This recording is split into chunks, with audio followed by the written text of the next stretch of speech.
You don't worry about cancel culture, huh? Huh? Why would you cancel things that are great for the culture? Right. Like, I mean, like, I was like, cancel, like, Monique, why is she canceled? I had to revisit that because it was like, it didn't make sense to me. And I said, but you Tyler Perry, and you never told anyone to. Actress and comedian Monique has been vociferous in her criticism of Bishop T.D. Jakes and Tyler Perry, among other media moguls, for many years. Not only has she voiced her general displeasure, but she has also leveled specific and unsettling accusations against them, charging that they support a system that takes advantage of young boys for personal benefit. These are grave charges, yet the public mainly disregarded or ignored them for a very long period. Her remarks were seen by many as the product of her desire to stir up controversy and her unhappiness with her profession. But the story has changed dramatically. 50 Cent, a rapper and businessman, has come out in favor of Monique and her assertions. 50 Cent, who is renowned for his tough attitude and readiness to confront authority, is giving Monique's charges a lot of weight. Not only is he agreeing with her, but he's also making a concerted effort to bring attention to what he sees as an extremely concerning circumstance. This goes beyond celebrity rumors. These are grave accusations that could have a large-scale impact. Due to 50 Cent's participation, Monique's claims must be investigated more thoroughly.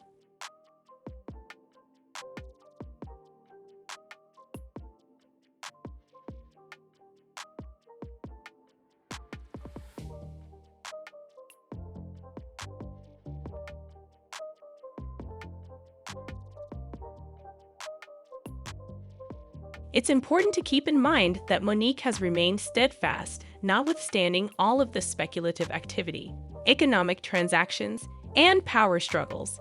She has been fighting Tyler Perry for years, enduring rejections, resistance from the industry, and overt attempts to silence her. She's been referred to be tough, resentful, and worse, but she has never backtracked from her charges. She now has a strong ally on her side. In addition to giving her words of encouragement, 50 Cent has promised to battle by her side. He's elevating her voice and asking that her accusations be taken seriously by putting them back into the public eye by leveraging his position. It's personal now, not just about business or Hollywood shenanigans. Recognizing the unfairness of Monique's circumstances, 50 Cent has made a public pledge to support her in her pursuit of justice.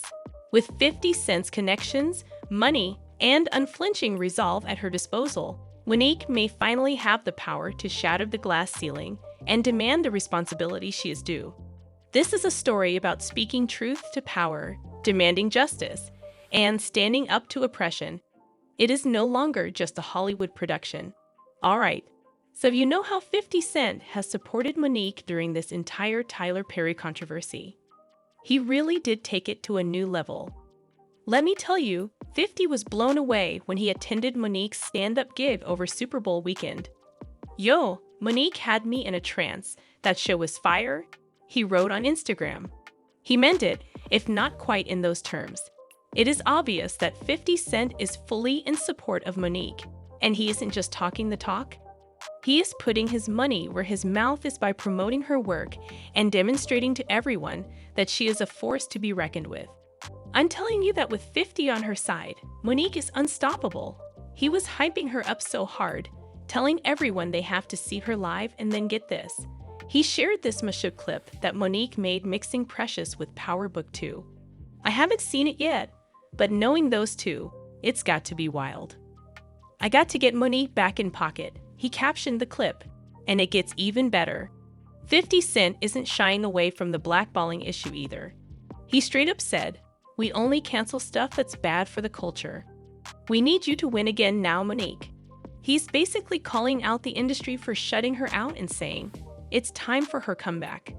Then he took it even further, posting, "All in favor of Monique being back on top.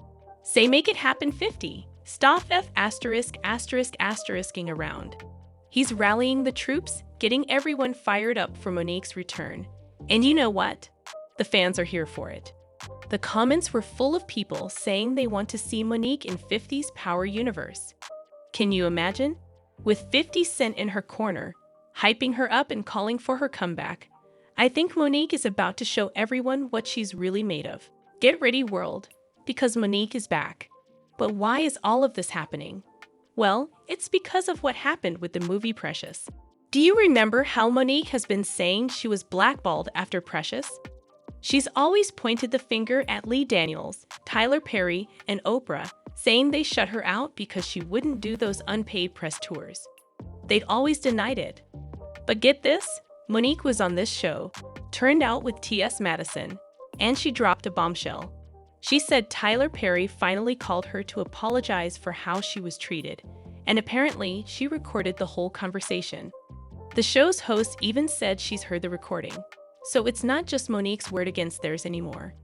This changes everything. If Tyler Perry really did apologize, it basically confirms that Monique was right all along. He might try to spin it, but an apology speaks volumes. I can't wait to hear this recording and see how Tyler Perry tries to explain himself now. Monique is telling the truth, Madison said. Oftentimes when it comes to a black woman speaking up and speaking out, it goes unheard until she dies. Then once she dies, then we go back and say, well, she was right and let's make a movie about it, Monique said during the show. For those of you who are unaware, Tyler Perry and Monique are the subjects of some shocking revelations from 50 Cent. He revealed all the details of his plan to resurrect Monique's acting career on Big Boy's Neighborhood. And he did not hold back, believe me. 50 Cent made it apparent that he wasn't only the person who cast Monique in Season 2 of BMF by confirming that he was the one who did so. After years of being shunned, he is determined to support her in reestablishing her career. This is the truly good part, though. In fact, 50 Cent confronted Tyler Perry about the entire situation. He claimed to have had a private meeting with Tyler Perry where he defended Monique and confronted him head-on about his part in hindering her career. Even so, could you see yourself as a fly on the wall during that exchange? Recognizing 50 Cent, he didn't hold back. In essence, he confronted Tyler Perry with his own reasoning. How has Monique been unemployed for 13 years for something she said? He thought to himself. In fact, he said that he found it hard to comprehend Tyler Perry endorsing such blackballing. Then this bomb was dropped by 50 Cent. He claimed that after discussing it with Tyler Perry, Perry stated, "Nah, I never told anyone not to work with her." However, 50 Cent confronted him with reality, telling him, "But you're Tyler Perry. You never told anyone to work with her, even if you didn't specifically advise them not to." Tyler Perry reportedly thought, "Oh my goodness, I never thought of it like that at that point. Is that really true?" Tyler Perry seemed to have suddenly realized how much his words and deeds spoke for himself. While he may not have deliberately shunned Monique, he certainly did not offer any assistance to her. Who better to expose his hypocrisy than 50 Cent? This is far more than just casting Monique in his program. 50 Cent is standing up for what he thinks is right by risking his own reputation and professional relationships. He is aware of Monique's talent and her mistreatment, and he will not remain mute in the face of it. I feel that Monique is going to have her final laugh, especially with 50 Cent supporting her in this way. This is only the beginning of her comeback tale. Before he would even give her the benefit of the doubt, he wanted her to retract what she had said and acknowledge that she was mistaken. But Monique was having none of it. It seems like 50 Cent is holding Tyler Perry accountable for his actions, something no other person in Hollywood has been willing to do. This whole situation is messy, but I'm here for Monique to finally get the recognition and support she deserves. If you thought it could get any juicier, it does. She publicly called him out, saying, "Eventually the people will see, listen, and do something about you not keeping your word. I am not going anywhere." During a live Instagram video stream, Monique and her spouse, Sydney Hicks, aired the audio of Tyler Perry's apologies. Is it really true? They had no intention of play. Tyler Perry seemed to be expressing regret in his voice when he admits to mistreating Monique. Talk about putting it all on display, I mean. It was obvious that Monique and Sydney wanted everyone to hear the unvarnished truth. But there's still more. Tyler Perry and 50 Cent aren't the only targets. He also has Bishop T.D. Jakes in his sights. Yes, 50 Cent is exposing the megachurch pastor for his own set of dubious practices. As stated by 50, TD in addition, Jakes takes advantage of others and abuses his position of authority. Recall how Monique spent years accusing Perry and Jakes of unscrupulous behavior? It appears that 50 Cent did his homework and thinks she is speaking the truth. This is quite significant. Two of the most influential leaders in Black entertainment and religion are facing up against 50 Cent and Mo. He is not frightened by their wealth, power, or reputations. His goal is to reveal the truth and make them answerable for their deeds. What's truly intriguing, this is not TD's first experience. Someone has called Jakes out. For years, rumors have swirled around him regarding his dubious activities, particularly his relationship with Diddy. Long-running rumors and charges have surrounded the two. Hello? I once had Diddy text me welcome to the family, but I was by a platinum-selling producer who was one of his cohorts. He recently made some quite strange remarks during a sermon. It would have engulfed me. Have you ever experienced engulfment? Have you ever experienced a period of time when everything seemed too much to handle? Isn't that strange now? Monique is criticizing TD Jakes for seeming a little too familiar with the topic as he is out here preaching about some come-out-of-the-closet metaphor. Monique, I see you. The queen of uncensored comedy is the perfect person to voice what others are thinking. Hold on, Bishop. Why are we now discussing swallowing during a sermon? She asks. Are you attempting to communicate with us? And you've swallowed that line, yeah, NG, have you? I've passed away. While everyone else is playing checkers, Monique is outside playing chess. She doesn't hesitate to expose hypocrisy, especially when it is from a prominent megachurch pastor. Furthermore, what do you know? I'm prepared for it. And it seems that everyone is in agreement. According to a supporter, TD Jakes was concealed from view the entire time. I understand that people from various backgrounds can be friends, but something about a megachurch pastor hanging out with Diddy at his infamously wild parties just sounds weird. And the rumors didn't help. This entire TD, Jake, and Diddy connection is giving me serious side-eye.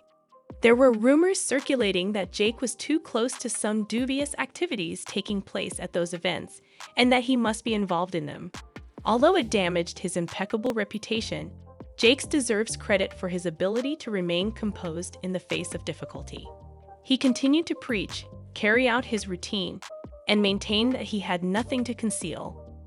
You have to agree, whether you believe him or not. The man certainly understands how to handle adversity.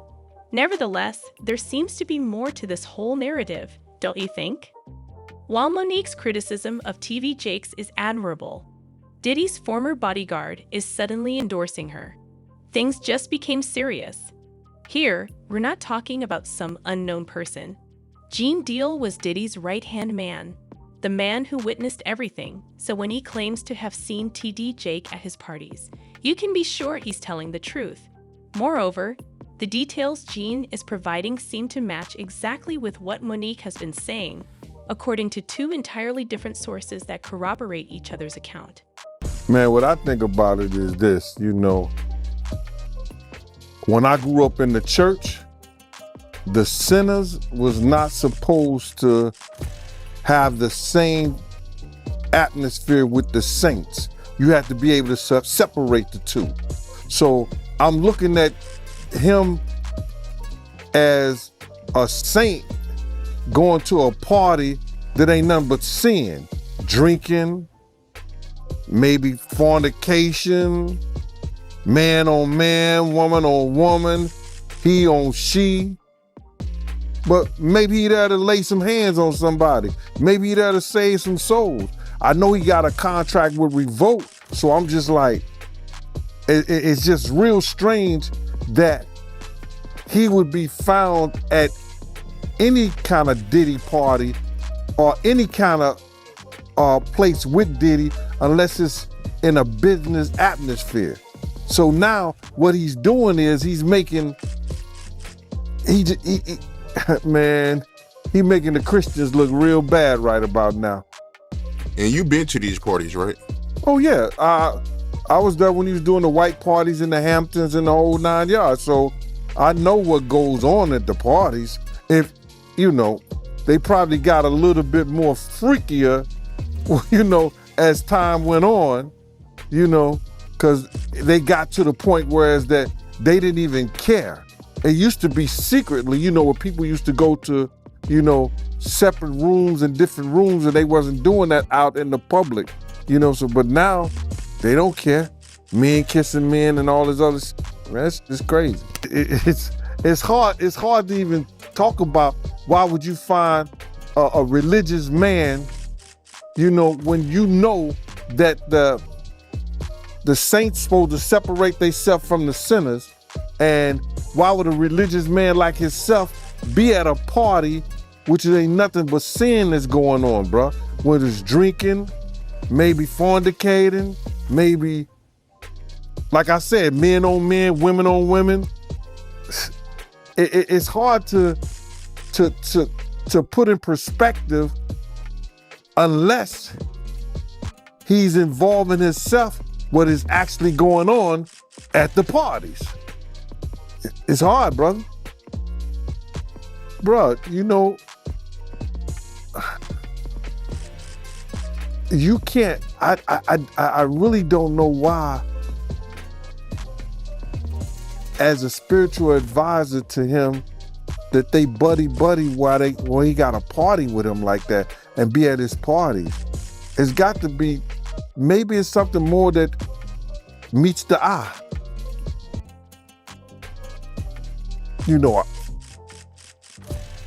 I don't know. I've had, I've talked to preachers and I've talked to reverends and priests, but they ain't never came to a party with me or nothing like that. So it's hard to figure that one out, bruh, without even saying, what people might be thinking. But I heard that there's supposed to be some tapes or something that's coming out real soon. And I guess we'll all really know the truth if anything's on those tapes. You are aware that when you have nothing to conceal, you don't attempt to stop others from speaking. T.D. Jakes appears much more guilty in light of his response. By attempting to cut the talk short, it seems as though he is validating their fears. The last person you want to threaten is Monique, let's face it. She has shown that she is fearless and capable of facing any challenger, even Oprah and Tyler Perry. The entire situation resembles a powder keg that is about to blow. It seems like we're only beginning to scrape the surface of something much darker and larger, with lawsuits flying all over the place and more people coming forward with their experiences. Rumors regarding T.D. Jakes' dubious friendships are escalating into a major crisis. You can be sure that Monique will stand her ground, so fasten your seatbelt because this ride is going to get bumpy. She isn't going to back down from this battle, especially with 50 Cent on her side. They are confronting the wealthy and powerful, and they won't give up until the truth is known. This is about more than simply the controversy in Hollywood. It's about exposing the hypocrisy that frequently lurks beneath power and wealth, as well as about accountability and justice. Listen, you may really want to consider promoting this film, because if you get nominated for an Oscar award, your next film is $3 to $5 million. The pastor is attempting to contain the damage now that his name has been mentioned. Some even claim that Cassie's terrible relationship with the rapper was caused by her attempts to expose Puff and his social group. Yes, you heard correctly. There's still more. Now, Monique and 50 were vehemently opposed to the actions of influential personalities in the entertainment sector, whom they dubbed Bishop and the Tycoon. They saw both men as master manipulators who took use of African American artists for their own financial benefit, dictating storylines and providing few opportunities in exchange for taking the lion's share of the revenues. The way these individuals promoted themselves as leaders of the Black community while feeding negative stereotypes and restricting artistic freedom infuriated Monique in particular. Recognized for his astute observations, 50 cited Bishop's tight contracts as proof of his abusive behavior. It was clear to Monique and 50 that something needed to change, with a focus on Black artists taking back control of their own stories and lives. And fans are starting to see the bond between these two. Recently, someone tweeted on X, Diddy shared a passage from Bishop T.D. Jakes' sermon about weathering the storm with stability. Each artist should be allowed to pursue their artistic endeavor. But I still think a lot of stuff that's on today is coonery buffoonery, but we could do better. After 50 Cent made public remarks and the media frenzy that followed, Tyler Perry seemed to have gone into damage control mode. He had to quickly neutralize the threat to his well-constructed image. And how did he try to get 50 Cent to shut up? By using a strategy for which he is renowned, hanging the prospect of cooperation. All of a sudden, rumors about possible projects started to spread. Rumors surfaced about 50 Cent working together behind the scenes, and there were suggestions that he might appear in a Tyler Perry production. It was a traditional charm offensive, feigning cooperation and common objectives. The queen of feel-good movies, Tyler Perry, was holding out his hand to welcome 50 Cent into his realm. Everyone is wondering if Tyler Perry intended for this to be a premeditated move to quiet a critical voice. Did he think that by using the glamour of Hollywood fame to placate 50 Cent, he could effectively neutralize a danger to his empire? Many people are wondering, and the response could provide important insight into the power struggles taking place in this developing drama. Was 50 Cent fooled by the pretense, or was he drawn in by the possibilities? According to TMZ, Tyler Perry is praising 50's and even hinted at the possibility of combining two production titans for a future project. They reportedly met at Tyler Perry Studios in Georgia, and both of them said the encounter went really well. Call me cynical, but there's something so convenient about this whole thing. Tyler Perry wants to collaborate with 50 Cent. When the latter begins to expose Perry, everything seems to be saying, join him if you can't beat him. Is Tyler Perry genuinely awestruck by 50 Cent's enterprise, or is this only a calculated ploy to hedge against his rivals? Though it's certainly something to consider, I'm not suggesting that's the case. Perry is lavishing the praise, telling TMZ that he is happy for 50 Cent's success and is open to working with him on any projects. It's as if he's rolling out the red carpet. People, it's becoming more and more difficult to ignore this. It's as though Tyler Perry skipped ahead to the most obvious strategy in how to silence your critics 101 and showered them with compliments and opportunities. Is this a sincere appreciation of 50 Cent's business sense or a premeditated move to dissuade a possible threat? You make the decision. Furthermore, fans are genuinely interested in knowing if Medea will face Power's Monet Tijada. Alright, that's very funny right now. That paired together, let alone in the same universe, is beyond my comprehension. It's like combining water and oil, or perhaps better described as combining holy water with whatever it is that Monet does to anoint her goods. However, perhaps that is the purpose. Perhaps the entire idea is so absurd and bizarre that it's actually brilliant.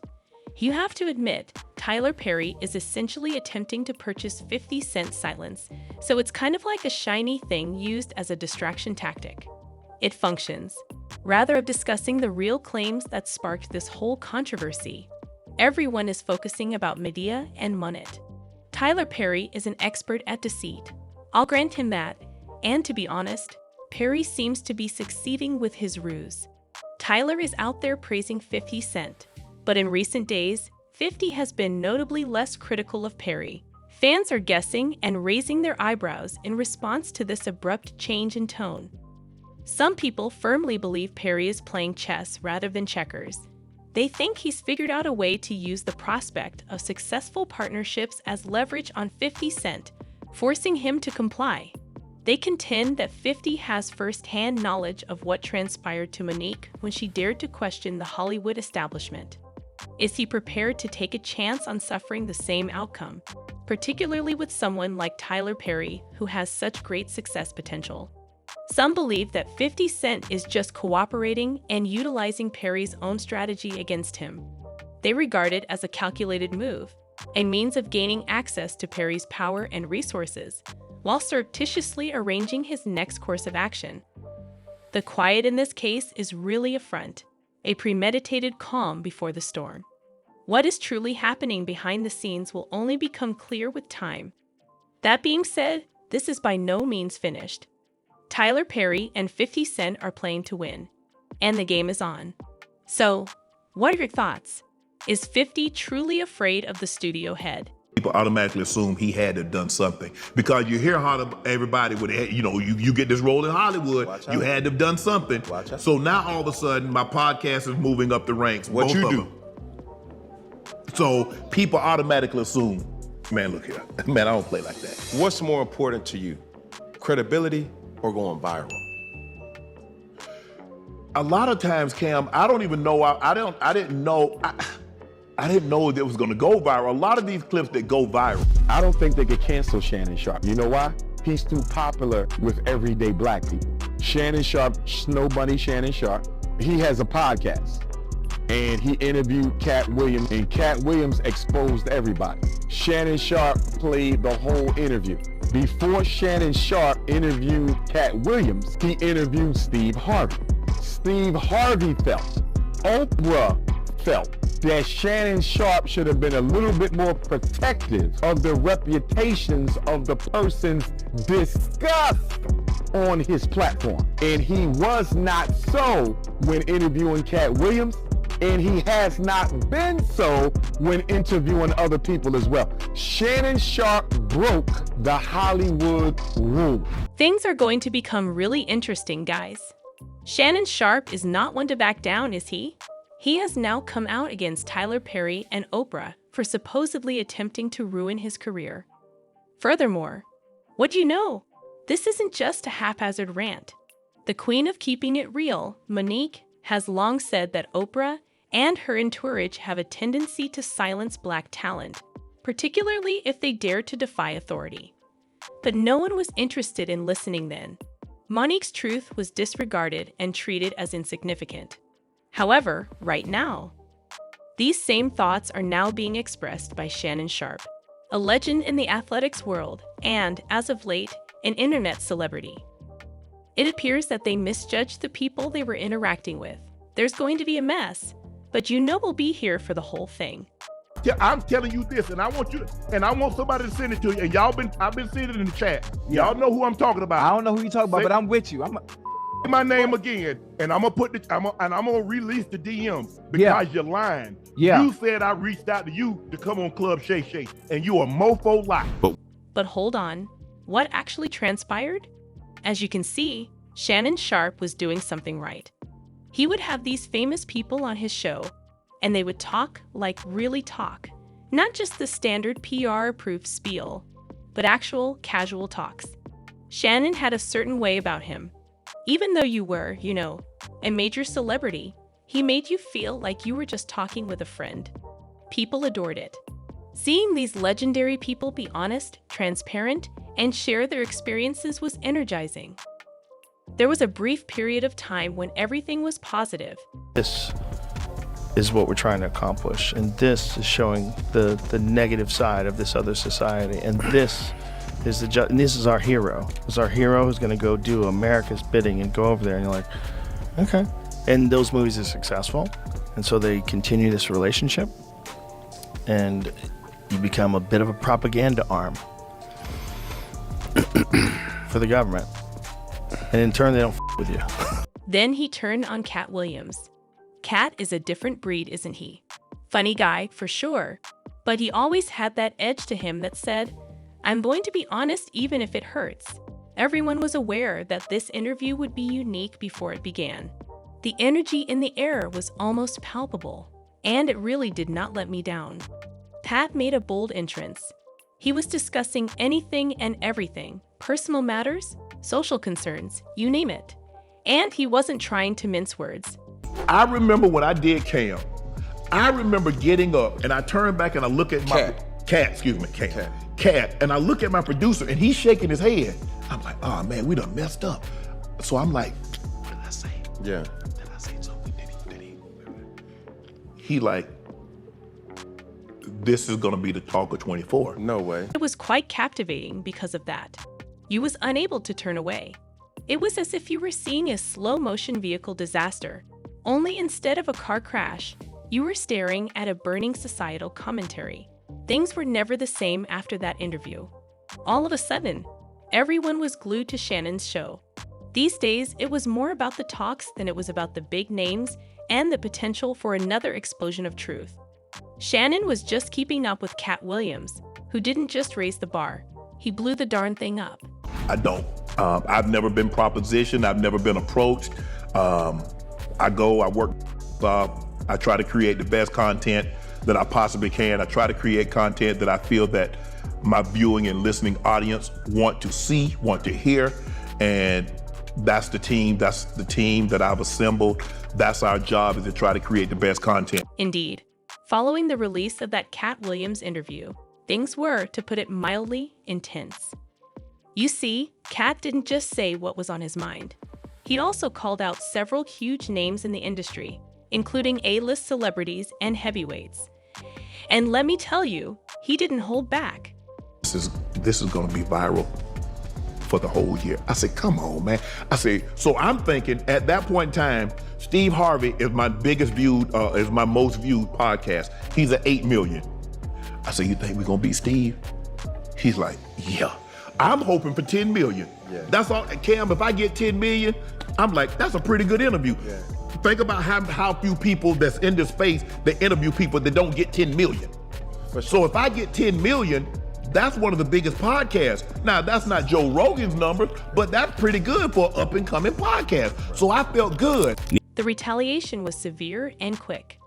People were taking sides, social media was ablaze, and the court of public opinion was sitting. Shannon, a person that people had always liked and trusted, was suddenly targeted. In an interview, he even acknowledged that dealing with the negativity was difficult. Although he was aware that the Cat interview would generate controversy, he didn't believe anyone had anticipated it would go viral to that degree. It appeared as though the entire entertainment sector was keeping a close eye on him to see how he would handle the aftermath. To have a real stable at-home situation to understand. I got meetings, I got study, I got to train, the way I eat, the way I sleep. I have to understand that. I'm gay now because Cat conducted the interview. As Cat conducted the interview, my name is Wendy Williams. I write gossip column. Cat did alert me, Shannon, a former NFL player who spent 14 seasons in the league, mostly with the Denver Broncos, has always been a respected figure, both on and off the field. He said, be prepared because it's going to come. He responded, when I played sports, I expected the opposing team's fans to dislike me. But in Hollywood, I had no idea it would be like this. Sharp continued.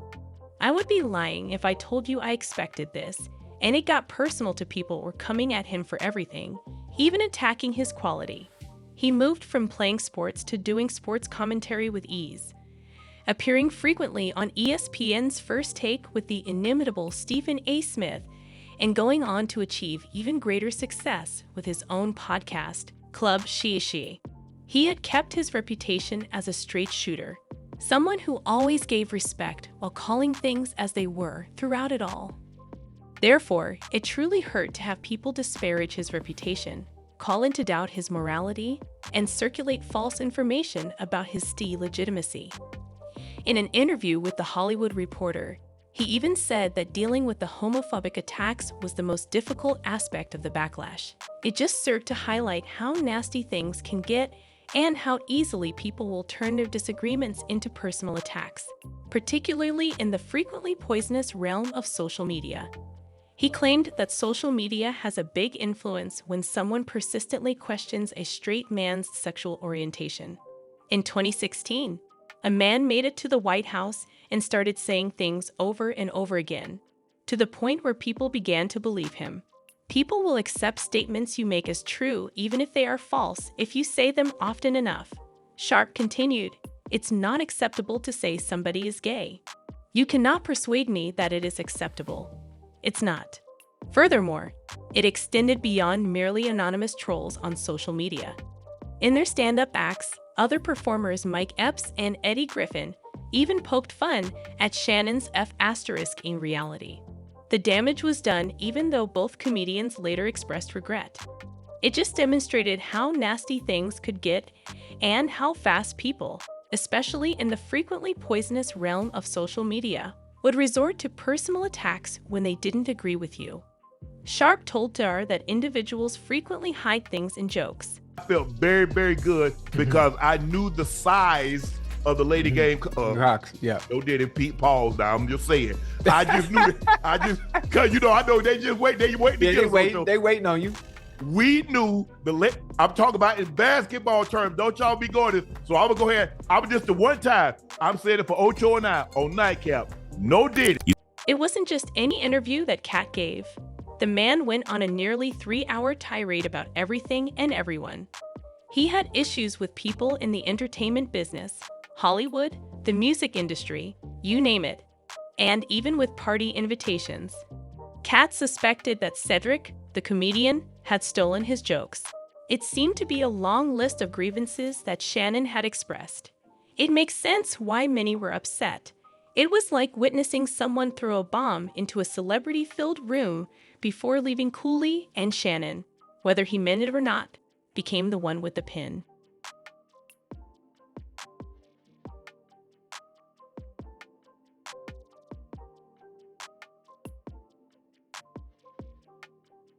And, my goodness, the things Cat was saying were insane. You know, he kind of went after Ricky Smiley, declared that unless the person was dressed in a dress, he wouldn't work with him again. To his credit, Shannon didn't seem to believe that one.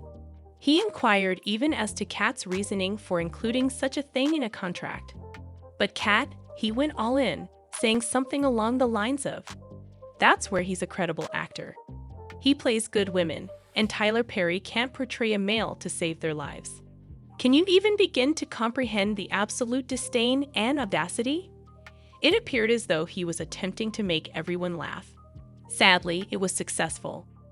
After this crazy conversation had been going on for almost 2 hours and 20 minutes, Cat focused on Tyler Perry, the man behind the Median movies and TV series, among many others. Currently, Tyler Perry is a major force in the entertainment business, well known for giving Black performers and crew workers opportunities. Cat, though, was unimpressed. He launched into a tirade about how Tyler wasn't actually making someone famous or using his power to make someone else famous. He implied that the majority of the actors in Tyler Perry plays weren't receiving the same opportunity or publicity as Tyler by pointing out that they could go through a mall without being noticed. Then Cat went a bit farther and brought up Tyler's sexual orientation. He implied that if Tyler was genuinely interested in boosting the Black community, he ought to be supporting other Black LGBT+ actors by essentially challenging Tyler to put some other homosexual individuals on. He went so far as to call Tyler a gatekeeper, someone who could have opened doors for others but refrained from doing so. It was a daring, contentious comment that fueled the already blazing controversy surrounding the interview. Cat brought up Oprah just when you thought he could push the envelope anymore. You see, there had been whispers about Oprah and Tyler Perry for years. Accusations that they had mistreated another extraordinarily gifted Black actress named Monique. Cat embraced the debate without holding back. He made the implication that Tyler ought to be even more mindful about promoting other African American artists, particularly those who have been disregarded or sidelined by the business, in light of Oprah's purported actions. Cat contended that Tyler was involved in the system that kept some people down by failing to take action. Cat referred to him as a gatekeeper, someone who could have altered the course of events but choose to follow the established guidelines. It was a daring charge that linked a number of well-known scandals and placed Tyler Perry at the center of them all. You couldn't ignore the fact that he was posing some unsettling queries regarding authority, representation, and responsibility in Hollywood, regardless of your agreement with Cat. You have to give Shannon Sharpe some credit for persevering through all of this. He was truly a saint. Imagine this. Shannon is sitting comfortably in his chair, nodding along and occasionally smiling while Cat Williams is going off and delivering bombshells left and right.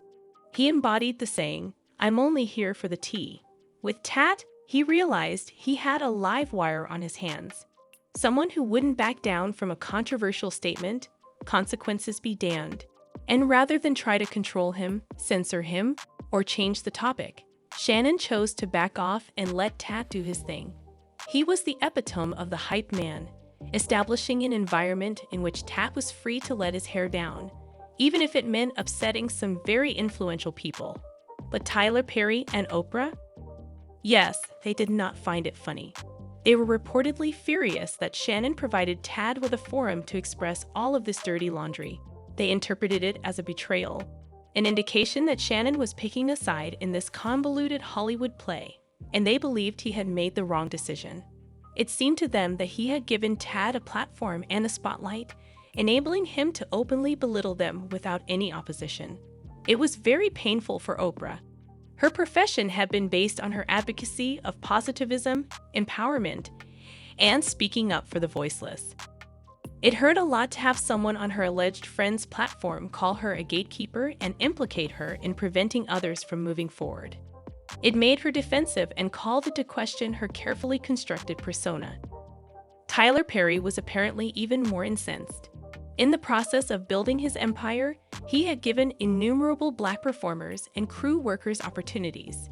It felt like a smack in the face to have his accomplishments downplayed.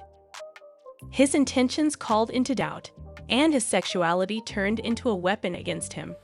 This felt like a direct assault on his legacy and image, which he had always passionately guarded. The interview had immediate and serious consequences. Wildfire rumors of tension behind the scenes and feuds arose.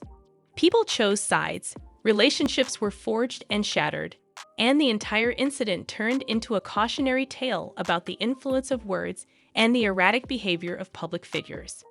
Cat fanned the flames even more just as you thought the dust was starting to settle. He began discussing his personal experiences in Hollywood, saying he had long struggled with salary disparity. He hinted that he had lost out on opportunities and financial gain as a result of his candor and readiness to challenge the establishment. Then he made a shocking revelation. Then, with even more fervor, he dropped a bombshell. Had Oprah silenced her detractors with her power? Did her well-maintained image have a darker side? Kat's cryptic warnings and Oprah's silence on the subject only served to feed the question's persistence. Certain stories claim that Oprah was incensed with Shannon and Kat for providing him with a platform. Rumors circulated about possible legal action, as well as covert efforts to undermine Kat and limit the harm. It was a major Hollywood scandal of the sort that could propel a person to stardom or ruin them. In a technical sense, however, Oprah and Perry did harm Monique's career, so Kat and Shannon aren't really in the wrong. That's what she says anyway.